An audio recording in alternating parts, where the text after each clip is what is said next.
Welcome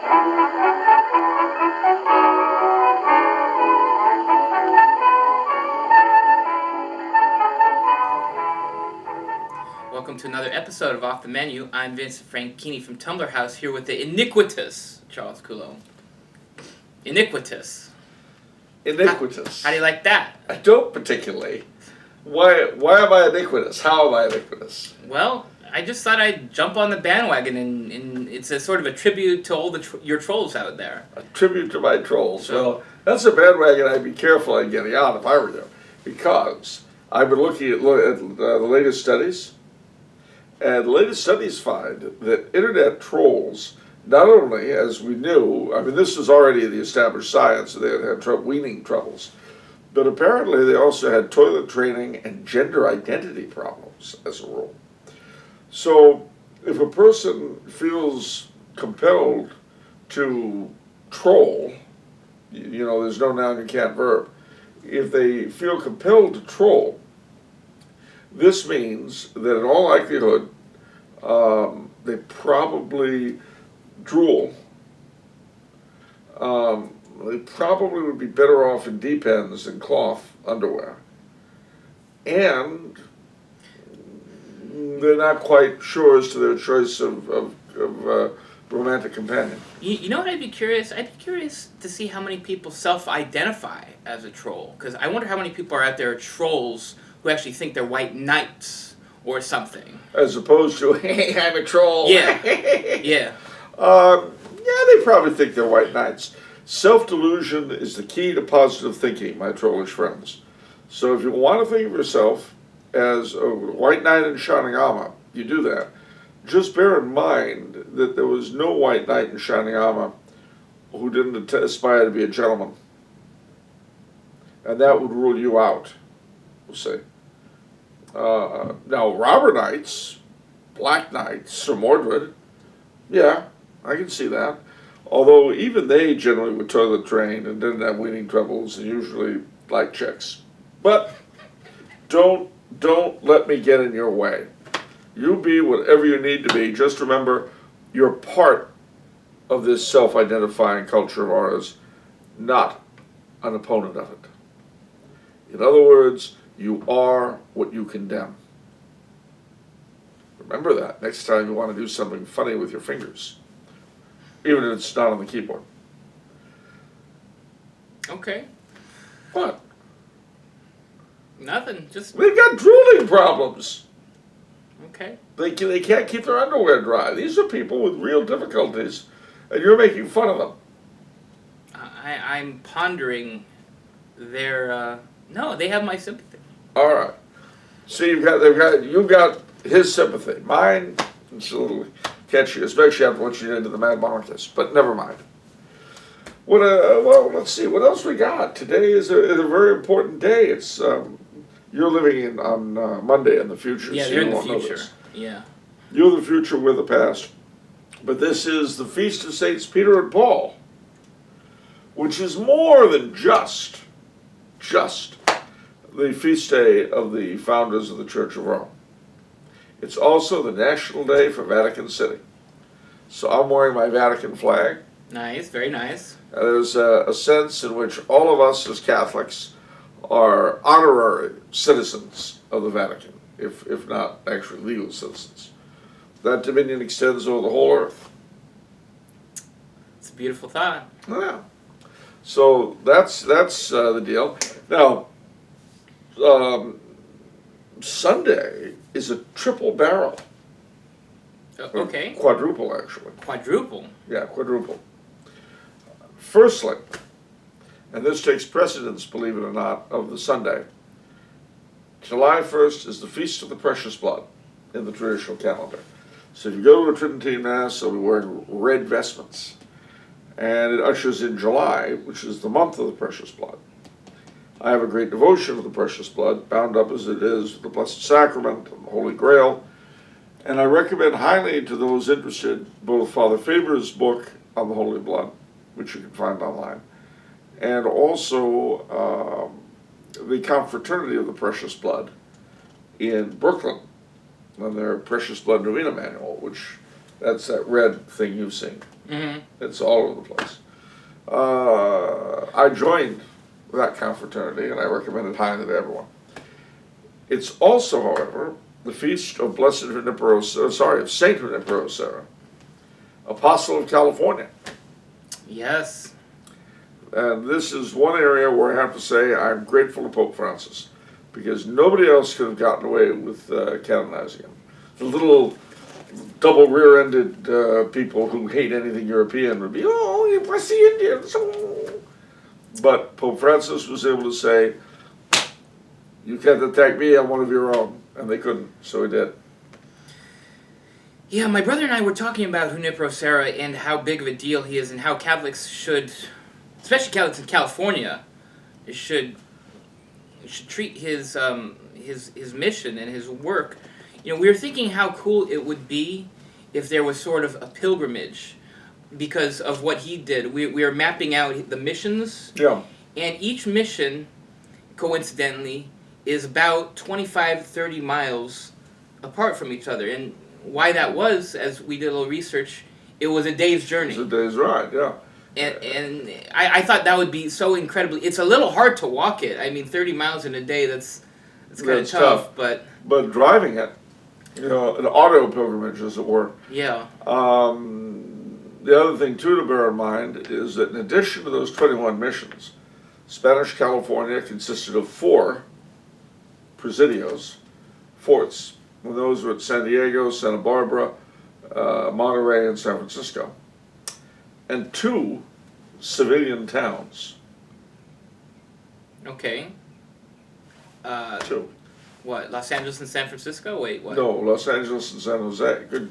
Yeah, San Jose was the original capital, wasn't it? No, Monterey was. Oh, Monterey was, okay. But Monterey was not originally. Monterey was a presidio. And then the headquarters of the missions was just to the south in Carmel. Mm. And then the counterculture was nearby in Pacific Grove. The counterculture? Hippie types. Oh, okay. They weren't there when the Spanish were there, though. Oh, I see. Yeah. So anyway, that was Spanish California, and Father Serra is very much the founder of this state, so he deserves a tremendous amount of gratitude from everyone here. The third day that Sunday is Dominion Day. What is that? That is the day that the Canadian British North America Act, the Constitution of Canada, was signed by the Fathers of Confederation. Oh, it's a British-Canadian thing. Canada has been a united country since that day. Dominion Day. That's why we had Expo 67, which I remember. It was the 100th anniversary of the signing of you're not impressed. This is America, okay? This is not a big deal to Americans. Well, something will be. You keep that in mind. Really? Why? Yes, you'll see. I'll see. You'll see. And I go into it right away, except there's a fourth thing that occurred on July the 1st. What? The death of my dad. So, of your charity, ladies and gentlemen, please pray for the repose of the soul of Guy J.C. Coulombe, my late father, who died on July the 1st, 1996. If he were alive today, he'd be 92. 92. He died young, but see, that's the funny thing. But he died at 70, which to me is young. The funny thing is that if you last long enough, you'll come to a time when it's not likely to still be around. In 8 years, it'll be his centennial. So, anyway, so much for all that. Now, for the thing you've got to be proud of as a good American. Okay. All right. Let's see how good you are with lyrics. I'm a Yankee Doodle dandy. A Yankee Doodle do or die. A real live nephew of my Uncle Sam. Born on the 4th of July. Independence Day, the 4th of July. Fireworks! Yes, you're a grand old flag, you're a high-flying flag, and forever in peace may you wave. Oh, Columbia, the gem of the ocean, the home of the brave. What? That's great. No, that's great. I love that. It's the 4th of July, the glorious Unsafe 4th. Absolutely, yeah. I'm gonna watch one of my all-time favorite movies, Yankee Doodle Dandy. I'm the kid who caught the candy. I'm a Yankee Doodle Dandy. I mean that watching that makes my heart burst to be an American. Something that modern movies can't do anymore. But that's not true. Well, they don't. They okay. Name. They can do whatever they want. Oh, they can do it. Yeah, but haven't you ever heard of CGI? But that they can't make your heart burst to overflowing with joy in being an American. I mean, you had these movies back in the day, Yankee Doodle Dandy. What is it, Stalag 17 or Stalag 17? Yeah, that the end of that was like, oh. Well, you're in the army now. I haven't seen that one. No, it's with Ronald Reagan, who later became president, with a bunch of people you won't have heard of.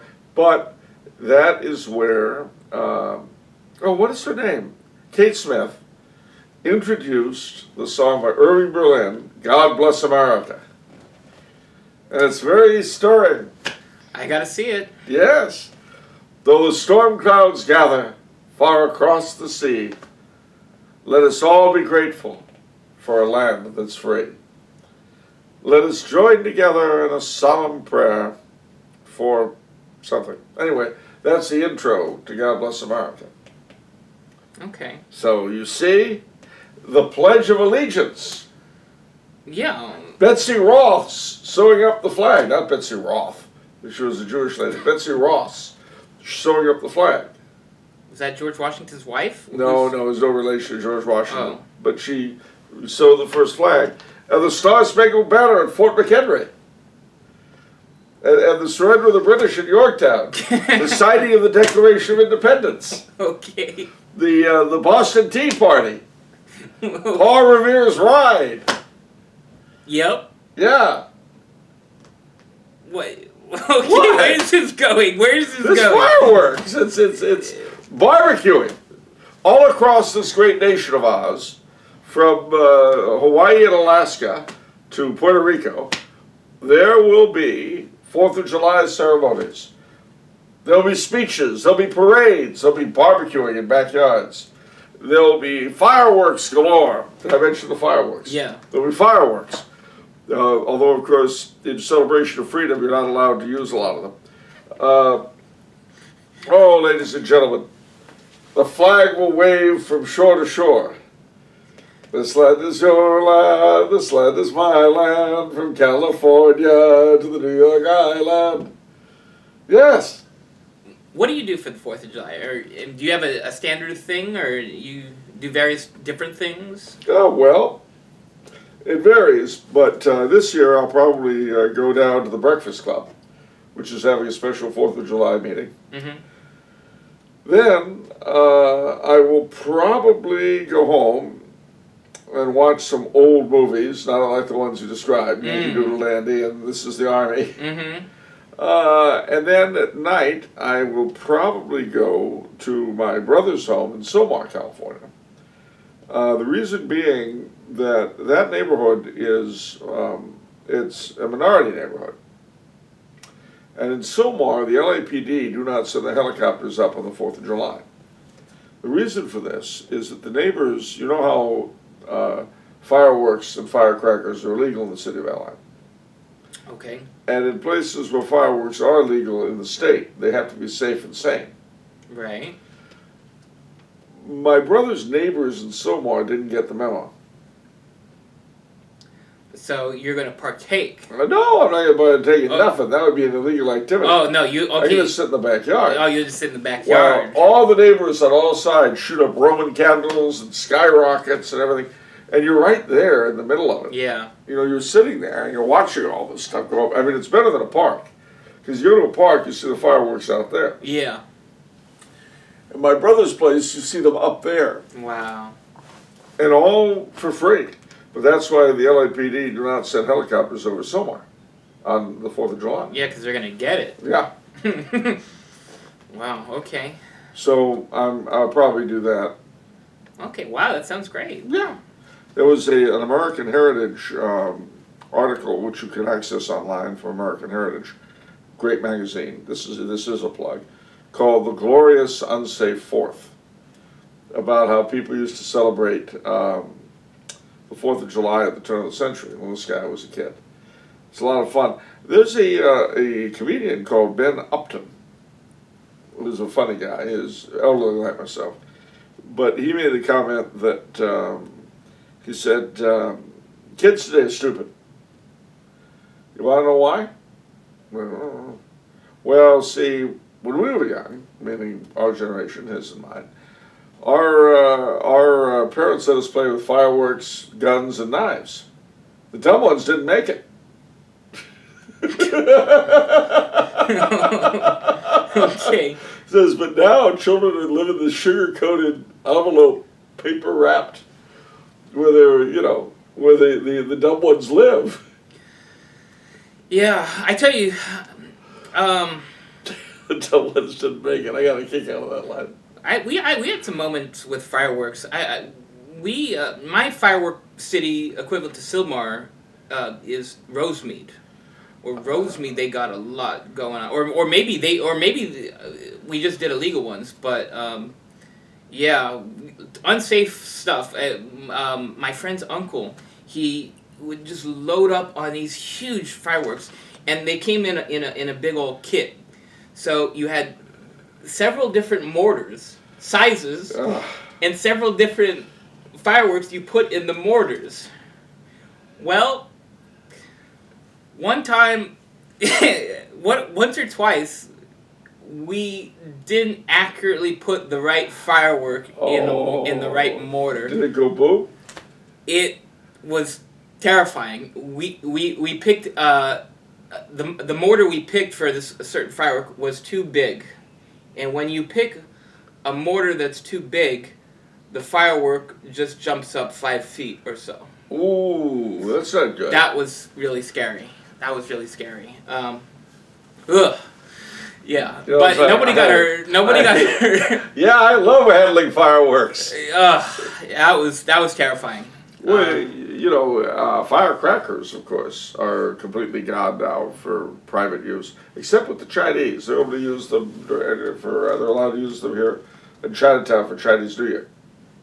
But I do love the fireworks, and I have to admit, I do love the 4th of July. I love the parades. I love the flag waving. I love the music. I love the endless barbecues.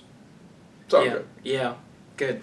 Me and of too. course, if you live in California, I'm not doing it this year, but a lot of people go to the beach. Oh, no, don't do that. If you're in California, don't do that. My friends love doing that. And I always say there are, usually whenever it's on a weekend, I say there are 4 days where you cannot go to the beach in California. And it all happens one weekend. 4th of July. Because you're going to walk several miles to the beach. It's just a mess. I did it one time. Whew, it's just jam-packed. I haven't done it since the 80s, but... It is, absolutely. I mean, it's cool, but it's just a lot of... If you make it there, it's cool. If you make it there, it's cool. Bonfire on the beach. Oh, yeah. Oh, well, yeah. Shooting Roman candles off into the sea. I love bonfires on the beach. Yeah. Okay. Well, let's see, what else we got? We're moving on. That's the... Happy Independence Day, ladies and gentlemen. Happy 4th of July. And remember that it was independence from Britain. Because, Jay Leno and other people like that have gone around asking people on the 4th of July who we got independence from. They very often don't know. I've seen, because a lot of different shows do that, and it's just always so unbelievable. It's literally so unbelievable to me. Like, are those setups? No, I think they're probably the same people that we have as trolls. And voters. Them too. I mean, that's what I think. I mean, these people vote. Yeah. Yeah, it came from the ballot box. Oh well, don't scare me. What do we got? Yeah. Let's I don't want to scare you, Joe. Let's get on with the questions. Okay. Oh, wait a minute. I completely forgot. Before we get on with the questions, I don't believe I did this. Have you noticed anything about the office here? No. No, you haven't. Have you noticed any sounds coming from upstairs? It's suspiciously quiet. Yes, it is. because the suits are gone. They're all in the Riviera. Oh my gosh. Do you notice that when you came through the motor pool, did you notice it was all full? That's because they're not having the cars and drivers take them out for their 3 martini lunches. Wow. Did you notice the food in the commissary was decent? That's because the best stuff didn't go up to the executive dining room. Wow. Gosh, that explains it. Yeah, you bet it does.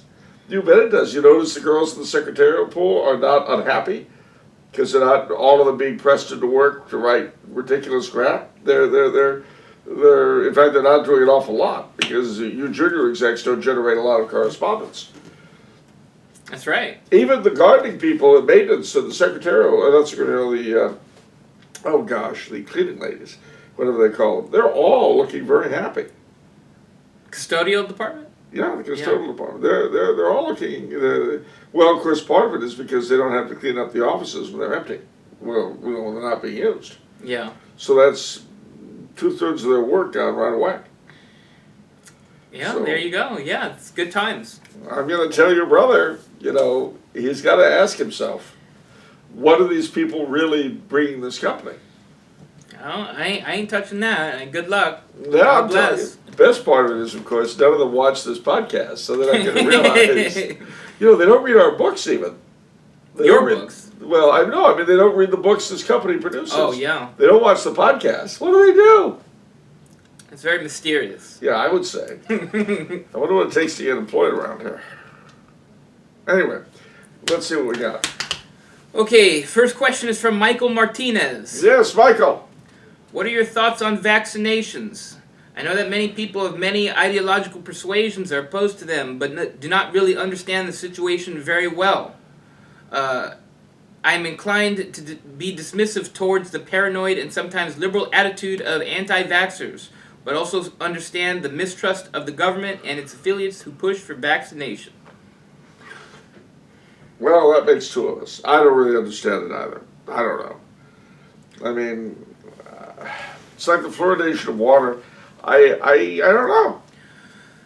Some really good Catholic families, they're really big on anti-vax. I know. My sister-in-law. Yeah, and it's a little technical for me. I think one of the charges, in addition to, I guess some people wonder if it's what was Jenny McCarthy said her son became autistic. Well, Autistic. yeah. All right. That's one of the things my sister-in-law said. I don't know. Yeah, I don't know. And the other charges are that I think I looked this up, and I think it ended up being true on some that they use cells from aborted fetuses. Obviously, anything like that we can't be a part of. Yeah. So I guess I don't know. Like anything else, ask what it comes from. If they use the aborted fetoi, then you can't have anything to do with it, obviously. But this is not an area that I have any real expertise in, so I don't have an opinion. Yeah. Did your family vaccinate? Yeah. Yeah. Okay. That's why they didn't get the Black Plague. Yeah. Okay. Next question is a great question. Okay. Whew, from Catholic New Englander. Well, yep. Yeah, in Maine, Scarborough, Maine, we have 3 Catholic churches, one for the Irish, one for the French, one for the Itais. The Itais? That's what they call it, Italians over there? Itais. Itais. Oh. You should try that in New York. I'd rather not. I want to get out with the skin intact. Wow. Not even in Boston would you get away with it. It's interesting. Okay, his question is, if President Trump is able to replace Anthony Kennedy with a pro-life justice, and thus Roe v. Wade is overturned, along with other decisions on matters important to the Catholic faithful, what will that do for the president's legacy in your eyes? Will you consider him to be one of our greatest leaders ever? Also, who are your top 5 favorite presidents?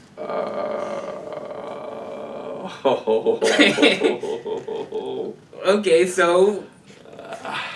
so let's say Trump puts in a good justice, and they overturn Roe v. Wade and other ones. Is he the best leader this country has ever seen. I don't know if I've ever seen, but I don't like the guy. Well, you're putting subjective over objective. No, you're right. You're right.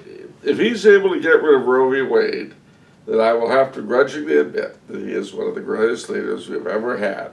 What's your problem? Like, he's too blue collar for you? He acts blue collar. It's not real. He was born with a silver spoon in his mouth. He's no more blue collar than I am. It's like Senator Kerry refusing to speak French during the campaign against Bush Jr. for fear Bush Jr. would make fun of it. Just because he doesn't have the subtleties of class in terms of his speech and... He knows better. He knows better? Yes. What does that mean? It means he knows better, but he chooses to sound like a boob. It's a put-on. But isn't that a very intelligent decision? To communicate to the American populace? I won't argue that point. Obviously, he's gotten elected, so he knows what he's doing, just like Obama did. Knowing how to get elected, however, is not by itself a guarantee of virtue. That having been said, and I think it's interesting that you've got a 3 times married man as the great defender of family values in this country. Hey, you say God writes straight with crooked lines. Yeah, and sometimes he writes straight with crooks, too.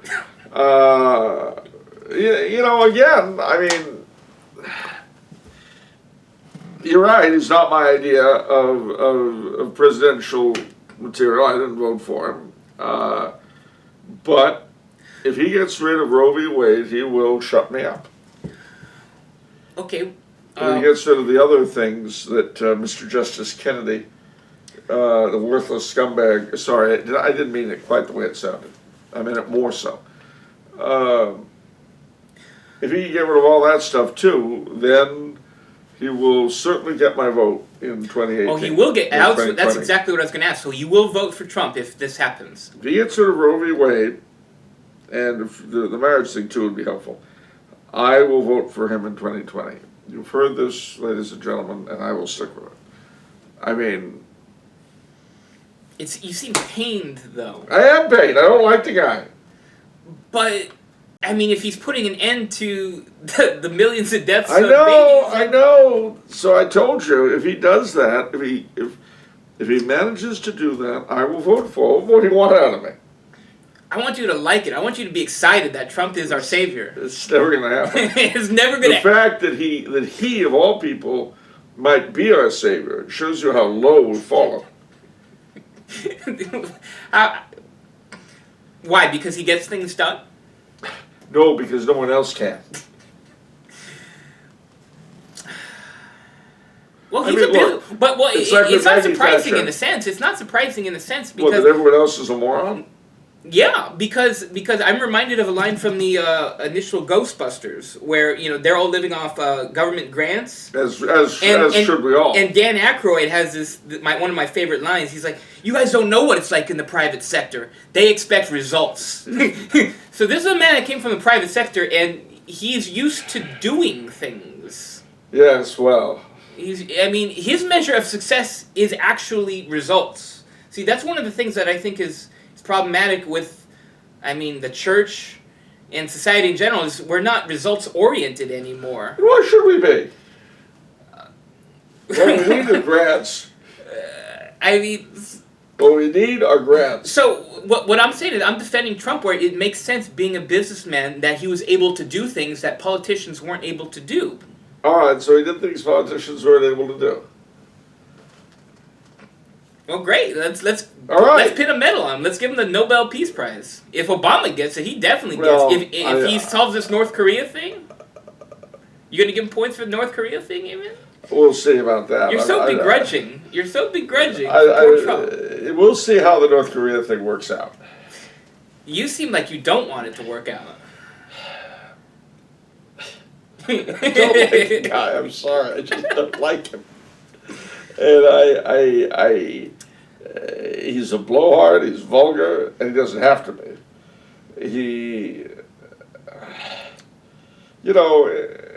Look, all I can tell you is if he delivers on those particular promises, I will vote for him in 2020. That's about all I can tell you. If he doesn't, then I'll know that he was one more of the bunch, and I can smilingly vote third party again. Well, maybe he's converting from his old life, his old ways. Let's hope. We'll have to ask Ivanka. See, Mother Angelica said that about hope. That when you say, "Oh, I hope something," that there's a natural, like you don't think that's going to happen. Like, "Oh, I hope you come home before midnight. I hope you stop drinking."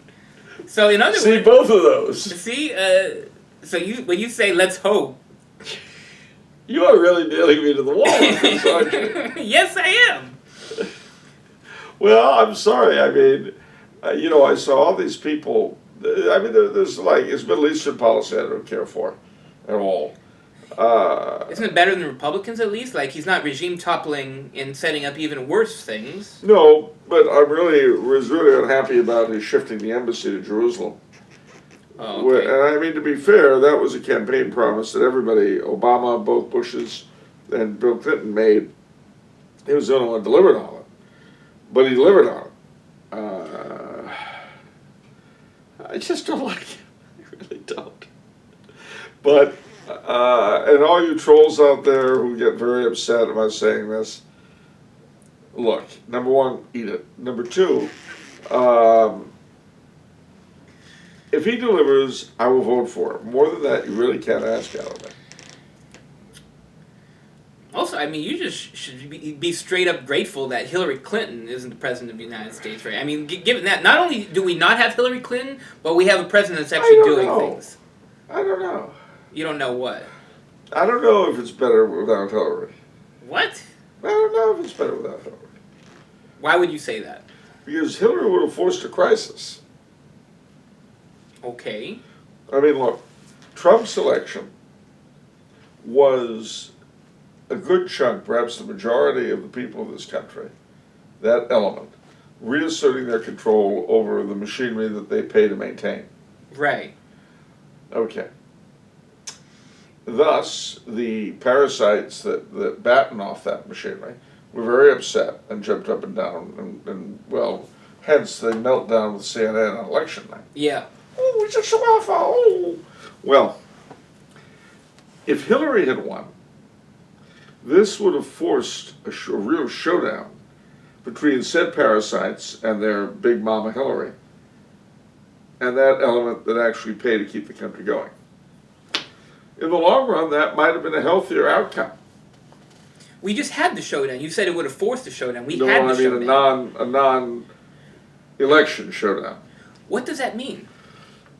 It means insurrection. It means civil war. It means You people want taking the insurrection streets. and civil war? Not particularly. Well, But then. it might have been better in the long run. Oh wow, A that's cleansing of the body politic. you're being silly now. Me? Yeah. I'm talking, basically, it could have been a political laxative. You're just using. You're being ridiculous right now. You're calling civil war a political laxative? Well, it certainly changes things. You're. I can't. No, seriously, I am grateful she didn't make it. It would have been a real nightmare. I mean, but to have her beat so thoroughly, that was kind of heartwarming. Actually, my brother and me, we used to play in the house that she lives in Chappaqua, New York. Wow. Because we knew the people who lived there before her. Well, several incarnations before her. So it was funny because on election day, or the day before election day, we turned down that road where we always used to go because we were back home. Oh yeah. And it was all blocked off. You can't drive through anymore. And the Secret Service, my brother starts taking pictures of the Secret Service. You see all the heads turning. I said, "Put that down and get out of there real quick." But yeah, she's a real eyesore on the face of Chappaqua. Mm. But he had another question there, which was, The second half. Who are your top 5 favorite presidents? Now I know your top 1 from a previous, and that's probably Washington. Yeah, I would say probably Washington. Okay, you got 4 more. One. Number 2. This is gonna be like pushing rope or pulling teeth. I feel. Yeah, it will be. Number 2, I would say Lincoln. Why? Well, I mean, I don't agree with what he did in terms of waging the Civil War, but he certainly would have been the best one to finish it. And I always say the worst thing that happened to the South was Reconstruction. Was defeat. But the second worst thing that happened to the South was Lincoln's death. Because Why? yes, he would not have put through Reconstruction. And if we hadn't had Reconstruction, in all likelihood, we would not have had Jim Crow. And the racial problem that is such a huge part of our national malaise Yeah. possibly would not have existed. I mean, if you compare the way slavery was ended in the West Indies and the aftermath to the way it was done here, it could have been handled a lot better for everyone concerned. But it wasn't. I see. Um, Okay. and so I would say Lincoln would be number 2. Number 3, Jefferson Davis. You can't do that Why can't I do that? because he is not on the list of what is it? What are we up to? 45 or 44 presidents? Or he's not on the list. He's that's a different entity that he was a president of. I mean, you might as well count presidents of France and Italy and all these other countries. Then if you're gonna do. The South was definitely part of the United States, thanks to President Lincoln. So why can't I have President Davis as well? Because he's like the anti-president.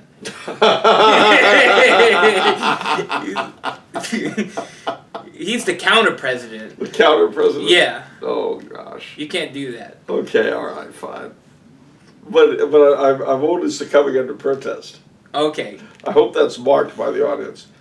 Okay, so after him, then, if not Davis, I would say President Reagan, Teddy Roosevelt. Ooh, why Teddy Roosevelt? A number of reasons. His trust busting, his flash, his vehement opposition to birth control, Okay. which he saw for what it was long before anyone else did. That kind of stuff. Okay. But in weird contradistinction to him, I would say President McKinley, because he refused to sign the declaration of war against Spain in 1898, which of course made Teddy's career, charging up San Juan Hill. But President McKinley, I think, was the only one of our presidents who refused to sanction a war.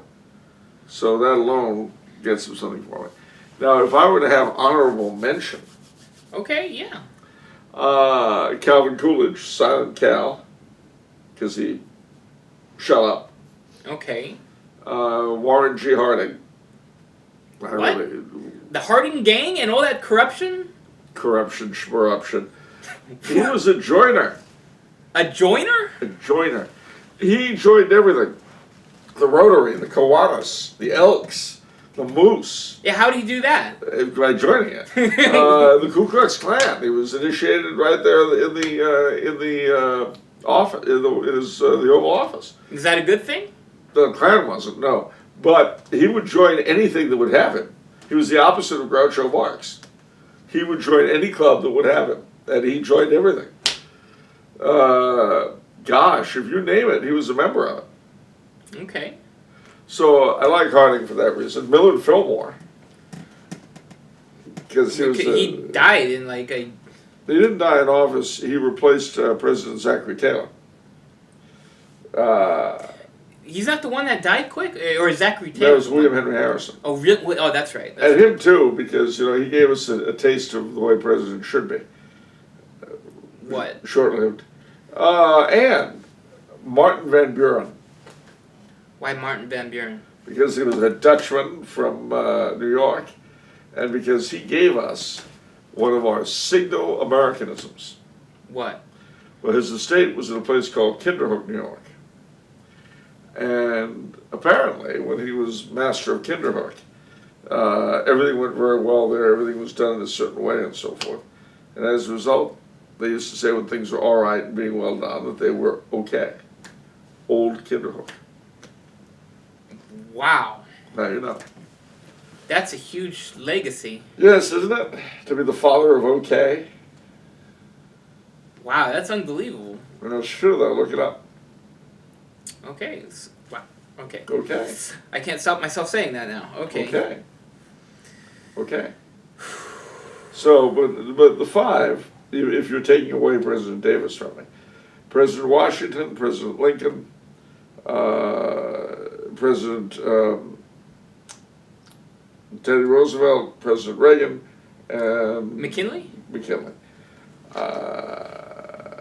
I have to admit that while I have very little regard for the policies, etc., of either FDR or JFK, there were small elements of what they did that I did like. Like? Oh, backing the arts and learning and so forth. In the case of FDR, some of his architectural policies, that kind of thing. Is that a unique thing that presidents don't do? I mean, that a president, I mean, is it that unusual to support the arts? It was up until Roosevelt, definitely. Okay, that's interesting. That was the role of a king, not of a president. So what else we got? Okay, next question is from Jay Voiles. What are your views on free speech? Do you think it's a myth? And do you think free speech harms society? Well, I think it is a myth in the sense that nobody really believes in it. They believe in free speech for themselves and those who think as they do.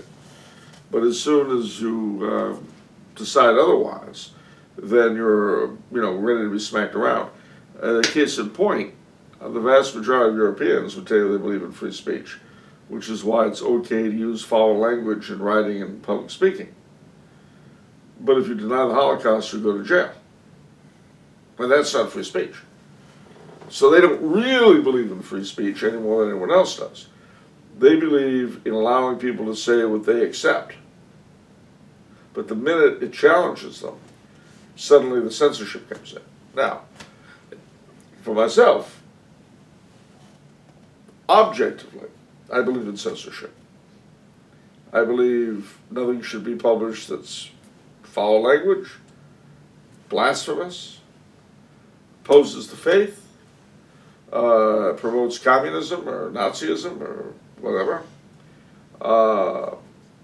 In other words, I am in favor of censoring a lot of stuff, objectively. But subjectively, given the nature of the society we live in, given who runs it, and what they would be most likely to censor, as it stands in the here and now, I am for a wide application of free speech. Just because, to my way of thinking, extending even more this regime's power of free speech would be like giving a pistol to a 4-year-old. That's true. Okay, let's go back to something you said. So you talked about the outlawing Holocaust deniers in Europe. Objectively, are you in favor of making it illegal to say historically inaccurate things? No. I believe it should be possible to outlaw evil ideologies being pushed, being spread. But historical errors, and there could be a real thin line here. But historical errors are a whole different thing. I mean, if you're going to criminalize one, why not criminalize them all? So anybody who soft pedals the many more millions of people who died under communism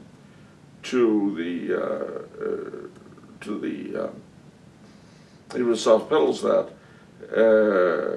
should be given the same problem as Holocaust deniers, shouldn't they? I see. Well, the communists killed a lot more people than the Nazis did. But I mean, we're talking about Germany, though. I mean, isn't that a law in Germany? And that's more impactful and important for Germany. Not just Germany, the whole of the European Union now. Even countries that had nothing to do with it, like Sweden. Okay. Well, isn't there more connection to that? Like, isn't that trying to stamp out perhaps Gosh, I can't believe I'm saying this word. What, right-wing extremists? Like super right-wing. Isn't that trying to stamp that out? No, it's more like trying to defend a position that they themselves may consider indefensible. Otherwise, they wouldn't have to punish you for holding it. Okay. But I have to admit, I don't know. The sad truth of the matter is that these people, let's put it this way, oftentimes, if you hate something enough, you become as bad as what you hate. It's true. So. But, okay. Okay, next question. All right. Do you think the Protestant hate of authority and tradition may have anything to do with the lack of cultural identity among white Americans? I ask this because living in the city, I see that Catholic white people tend to practice far more of their cultures and traditions than Protestants or atheists. Yeah, I agree. I think that I think that there's a great loss amongst the Protestant people of their traditions, their heritage, and when they do hold on to it, it's sort of a Disneyland thing. In other words, for the Spanish, Our Lady of Guadalupe; for the Italians, St. Joseph's Table; even to the Irish and St. Patrick's Day. It all means a lot more to them than the Anglo equivalent. And what is the Anglo equivalent? The Scottish Games, Robert Burns Night? They don't celebrate feast days because they don't have them. I mean, the Scots have St. Andrews, the English have St. George's, and in those countries there's a certain more, they do celebrate them more now. But by and large, in America, they don't. If you have a rural area that was particularly influenced by or settled by Danes or Dutch or Swedes or whatever, there will be an attempt to keep up the old celebrations to some degree. But that's rare, outside rural areas. Okay. What else we got? Next question is from Anthony Giovacchini. Hey, Antonio, what's up? Many Christians today claim to have a personal relationship with Jesus. What do they mean? At what point did the Christian religion become more about subjective feelings rather than objective and ancient revelations? Well, what they mean is that it's me and my JC, me and my JC. And that kind of subjectivism was unleashed on us by Martin Luther with the whole note of private revelation. You see, if the Holy Ghost tells everybody the truth and they don't need other men, they don't need the church, then it's all subjective. It's you and the Holy Ghost together. Cook up a religion for yourself, a church of one. And that's part and parcel of what Protestantism is all about. So I always tell people when they ask you, why have you ever considered becoming a Protestant? I said, no, I could never join a religion founded by a Catholic priest. Yes. Never. Well, okay, I mean, so that's what they mean to have a personal relationship with Jesus, but what about this other thing? I mean, isn't there a place for subjective feelings in our religion? There sure is. There's a huge place for it. In fact, I would say that if you do not have subjective feelings about it, if you don't try to generate them, then you're missing a lot. But you see, with us, that goes into the whole devotional aspect of things. And it always has to be subject to the objective dogmas of the church.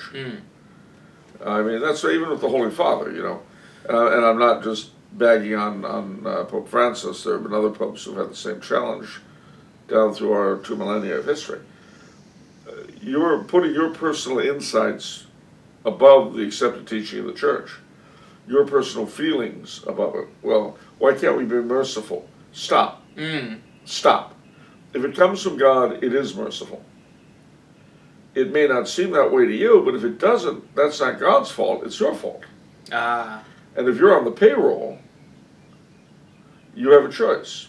You can either accept and preach what has been received, or if you're an honest man, a man of integrity, you can, which I guess Father Martin Luther was, you can pick your rear end up and go elsewhere and try your luck outside. But if you are going to take the people's money for spouting your own gibberish, it's very hard to think that you're a man of integrity.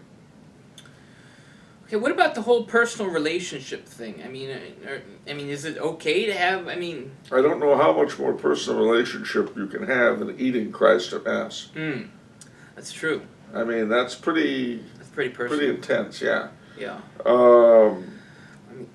And all of it, really, when you understand the Mass rightly, and it's easier to do, of course, if you've got a decent liturgy, naturally, but the whole thing is a process of enfolding you into Him and He in you. I don't know how much more personal you're going to get. And then when you look at both our Marian devotions having to do with Our Lady of the Rosary and all that, which are really, well, you look at the Rosary, they're meditations on the events of His life through her eyes. Yeah. If you'll notice, except for the last two, all the mysteries of the Rosary are about Him. I see. Yeah, that's true. Seen through His mother's eyes. Yeah. Then you've got the Sacred Heart, the Precious Blood. I mean, those devotions, gosh, they're all about love. In the one case, His love for us as a human being. And in the other is pouring His blood out for us. These are all very, very personal. But that's why you should try to enter into them as you should try to enter into the liturgy. Not just with all five of your senses, but with your heart, your mind, and your affections. Okay. I have a cute little side tangent to that, which is, I guess, my dealings or relationship with St. Anthony. You know, whenever something is lost. Yeah. I always affectionately think of him as a chiseler. A chiseler? A chiseler. That's St. Anthony is a chiseler. St. Anthony, because, you know, whenever I lose something, it's like, okay, say the St. Anthony prayer. Okay, haven't found it yet. Okay, St. Anthony, if you find this for me, you know, I'll say a decade of the rosary. Nothing yet. Okay, if you find it for me, I'll say a rosary. Nothing yet. And then, finally, it's, okay, I really, really need this St. Anthony. I'll say 3 rosaries if you find this for me. Oh, found it. So it's like, you got me, you know? It's like, it feels like a haggling situation. It's like, well, so okay, you want him to work for you for free, basically.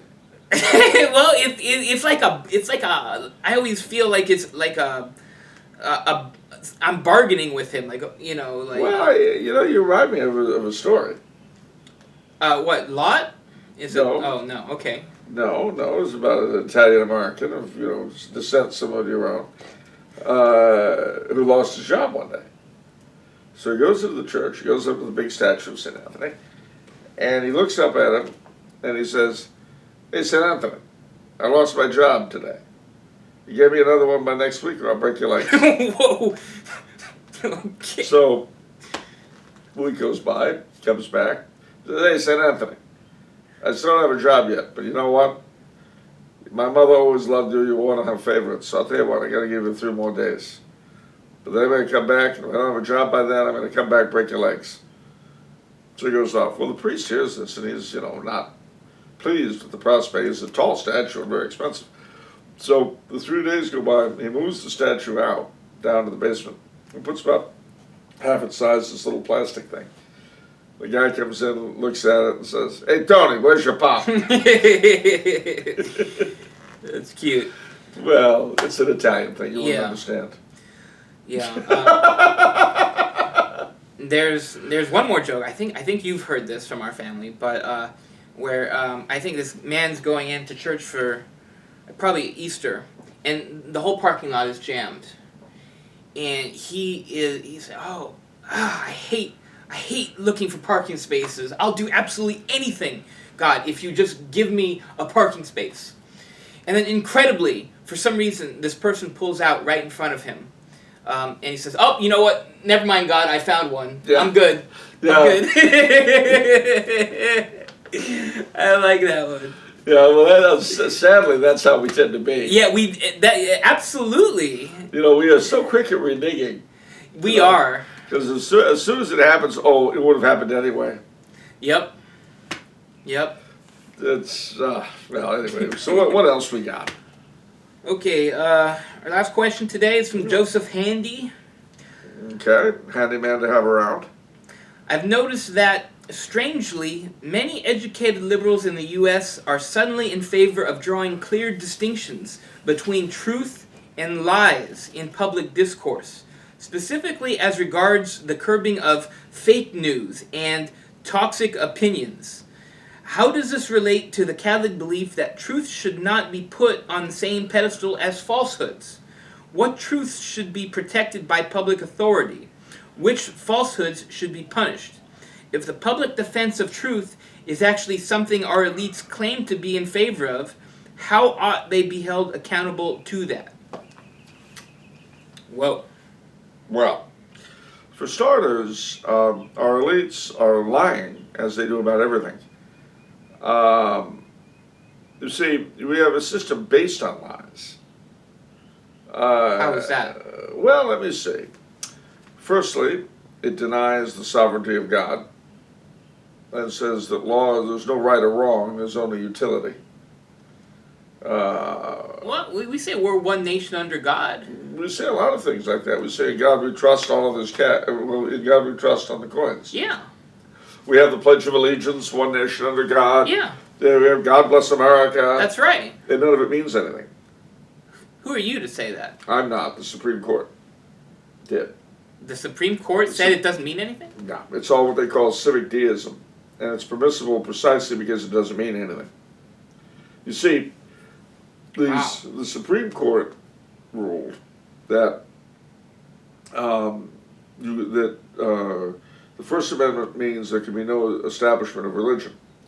What that means is that you can't express any real religious belief on the public dime. Now, of course, that's a violation of Trinity versus the United States back in 1896, 1892, but that doesn't matter.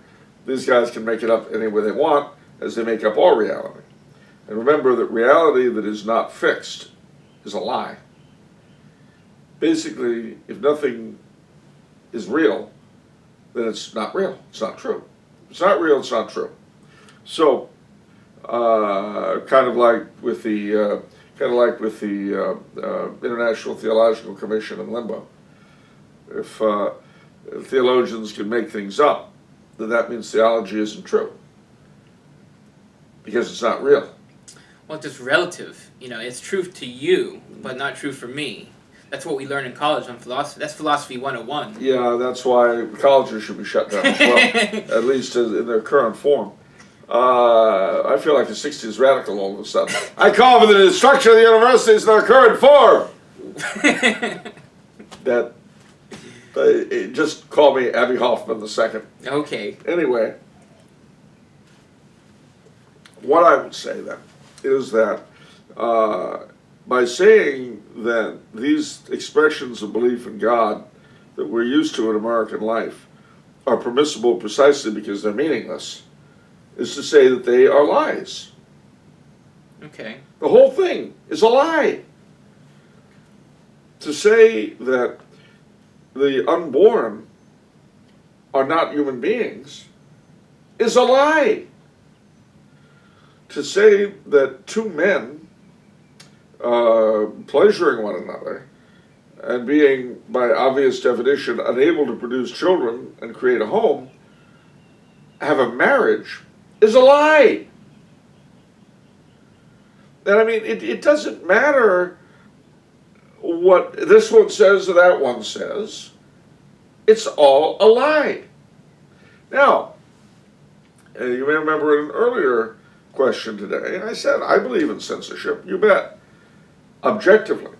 But subjectively, in this lying propaganda hole of a society, I am for the freest speech possible. Why? Because the people that would determine what is to be censored are the wolves guarding the hen house. That's why. And no, No! With them, I'm a libertarian. Their mouths should be sewn shut. Makes sense. Now, do I objectively, do I think that there is truth that should be defended by public authority? Yeah. Yes, but the public authority shouldn't be utterly evil from the beginning to the bottom. I see. That shouldn't be the case. Yeah. They shouldn't be an infanticidal bunch of murderers. Yeah. How are they going to defend the truth? What, ask Al Capone, Yeah. Jimmy Hoffa, Whoa. What? Oh, I'm sorry, I hit a little close to home there. But Jimmy Hoffa used to be a guest at the Tumbler House building up until about 10 years ago. Everyone thought he was dead. What? Anyway, no, seriously though, you can't expect more out of the swine that rule us than what they're capable of giving us.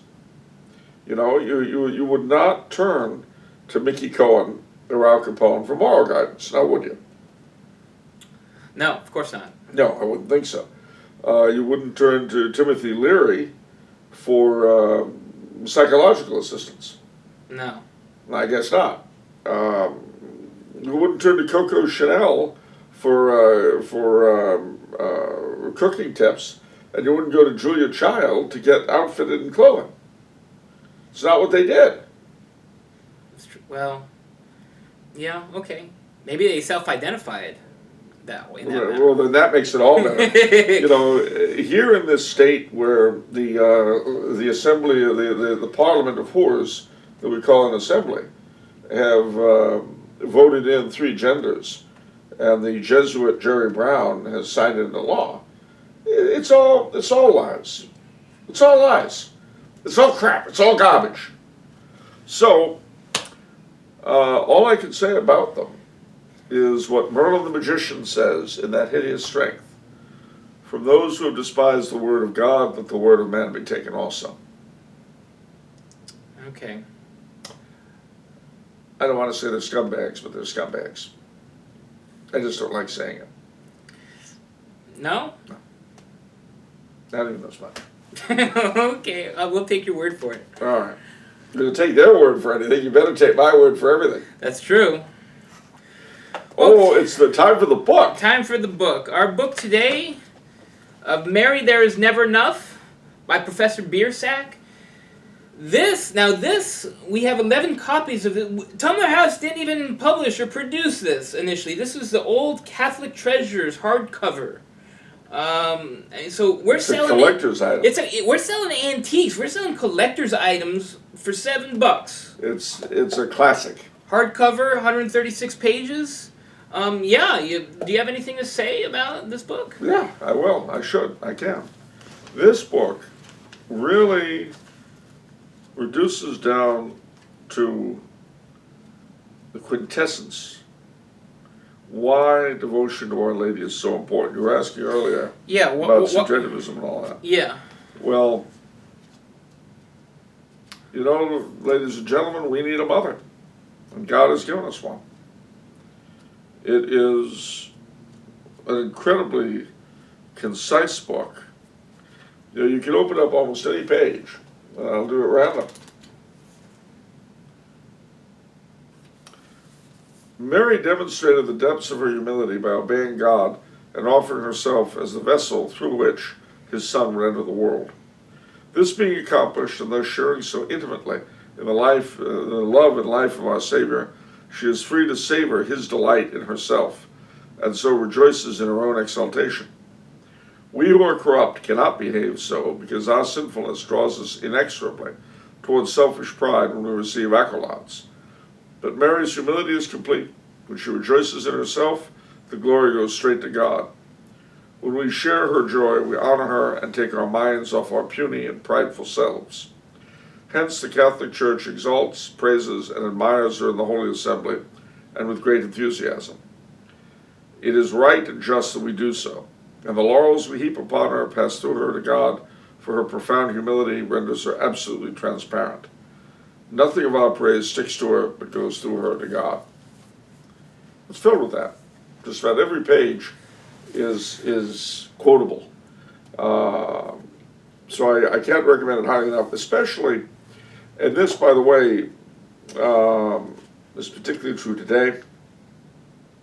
Any of you out there with mother issues or not quite sure how Mary fits in your scheme of faith, you need this book. You absolutely require, without a doubt. If especially like if you're a convert, or if you're a revert, or if you just grew up a regular no sort of Catholic and never quite understood what the old people were going on about with Mary. Get this book. Absolutely essential to understand her place in the scheme of our own individual salvation. Okay, that'll do it for this episode. All right. And, by the way, to all the trolls out there and to our masters who are the people of the lie and anybody else who hates the faith, I've got one thing to say.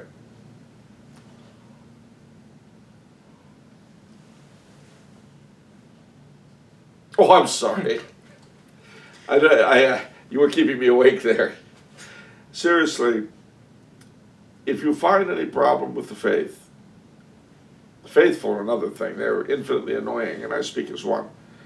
But if you find anything at all wrong with the faith itself, the problem's not the faith. So who does that leave? We'll see you next week. See you next time. And happy 4th of July. Yes. Get them skyrockets in the air.